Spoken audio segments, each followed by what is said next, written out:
Hey everybody, welcome back to the channel. Ryan right here, your Boise real estate agent. I just wanted to make this quick video today. I had a client of mine who wanted to see some properties over here at Sky Mesa, and I figured what better way to show that property would be to make a video about it and share it with all of you. So this is just a walkthrough video similar to as you were here yourself walking through the house.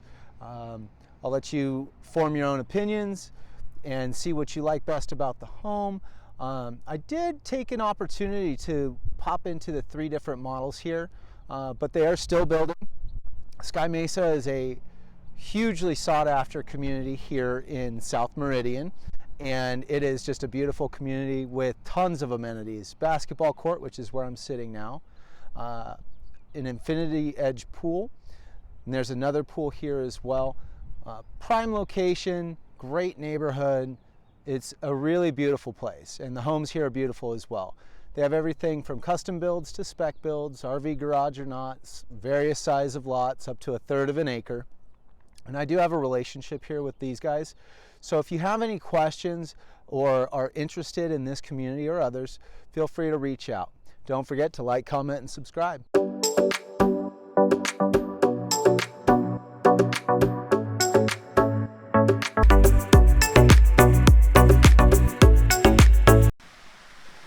All right, we're here at Sky Mesa. We're going to check out their first available floor plan that they have for their models. It's the Ridgeview. It's a 3-bed, 2.5 bath, 2-car garage, sitting right about 2,400 square feet. Hope you enjoy. We're going to go for a walk.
So if you're in the market for a 3 or 4 bedroom house with or without an RV garage, which is a really special bonus in one of the best communities in South Meridian, Sky Mesa may just be for you. So if you need any help with that, feel free, reach out, give me a call. My cell phone number and email are below. If you have any questions, give me a call. Don't forget to like, comment, and subscribe. Thanks so much. Have a great day. Thanks for watching. I'm going to end this video with the views from one of the lots yet to be built. I'm also going to be driving through the neighborhood so you can take a look at some of the houses that have been built here in Sky Mesa. Hope you enjoy.